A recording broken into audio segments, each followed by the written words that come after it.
Luis Cabañas, profesor de Relaciones Internacionales del TEC de Monterrey.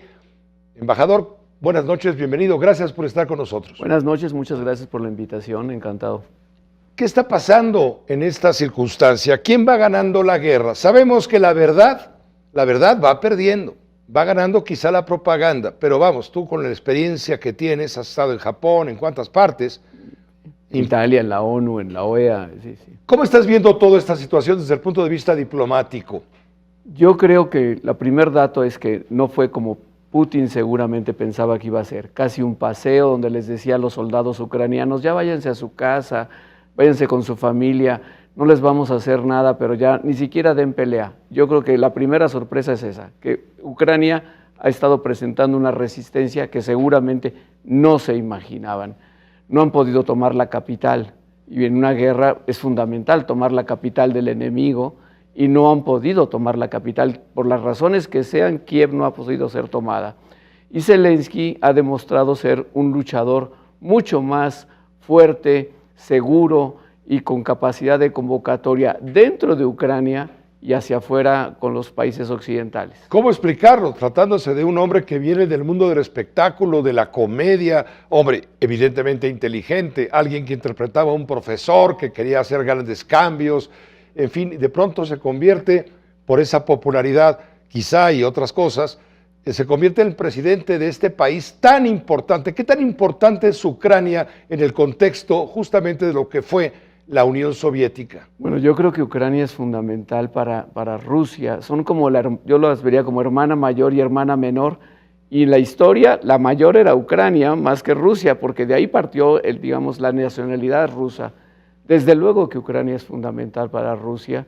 Son dos naciones que crecieron como, digamos, mellizas, ¿no? Simbióticas, y creo que, por supuesto, lo que más le preocupa a Putin y a su gobierno es que Ucrania se vaya a Occidente, que poco a poco deje de ser parte de la zona de influencia rusa y se vaya a Occidente. Le preocupa que Ucrania se vuelva un país democrático. Han celebrado elecciones, muchas en estos 20 años. Le preocupa que Ucrania vaya a la Unión Europea. Le preocupa que Ucrania crezca económicamente sin Rusia. Yo creo que esa es al final la razón más importante. Desde luego también le preocupa que Ucrania pudiera entrar a la OTAN como han entrado otros países de Europa Oriental, y yo francamente creo que ahí Occidente y Estados Unidos se equivocaron, no debieron haber llevado la idea de que Ucrania podía ingresar a la OTAN. Creo que se hubieran todos ahorrado esto. Pero el propio Zelensky ha dicho, está bien, ya nos damos cuenta que no vamos a entrar a la OTAN. Y hubiera sido mejor que lo dijera hace algunos meses y probablemente las tensiones no hubieran llegado a este nivel.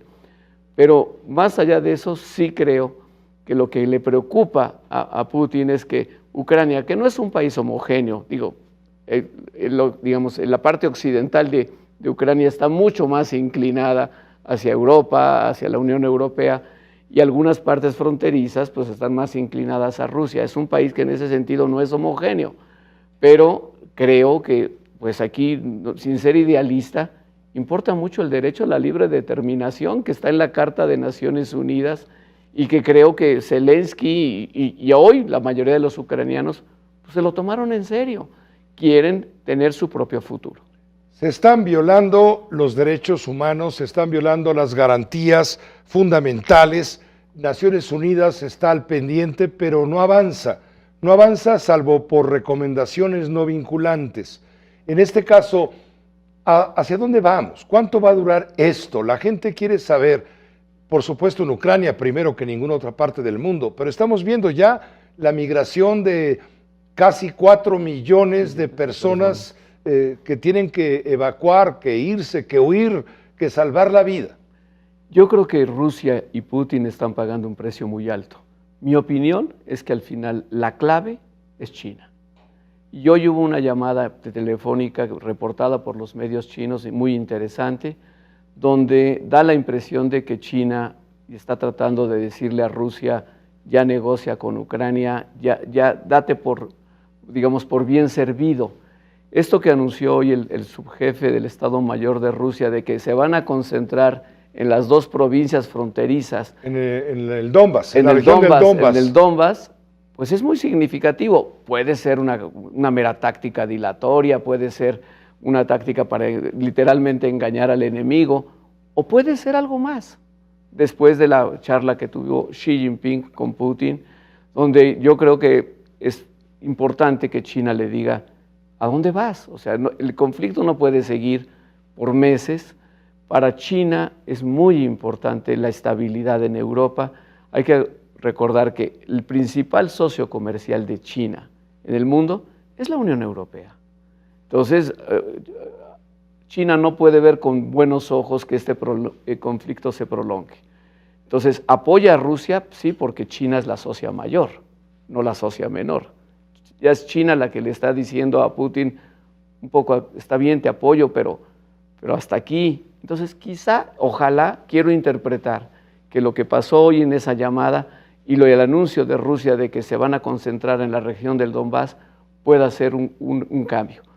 Quizá, si eso ocurre, es que ya no van a tomar Kiev. Quizá.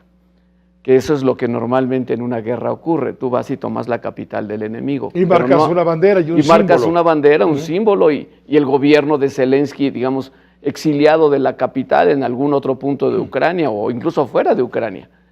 Eso, Rusia no ha podido hacer eso. Y el costo de hacerlo se le eleva exponencialmente. Yo diría, día que pasa, para Rusia es más difícil, por todas las razones militares, estratégicas, económicas y políticas. Entonces, probablemente Putin tendrá que definir cuáles son sus verdaderos objetivos. Y eso fue el lenguaje que utilizó el general que habló hoy. Dijo, bueno, nuestro principal objetivo era la región del Donbass. Entonces vamos a concentrarnos en eso. ¿Es un cambio significativo o una táctica dilatoria? Lo veremos en los próximos días.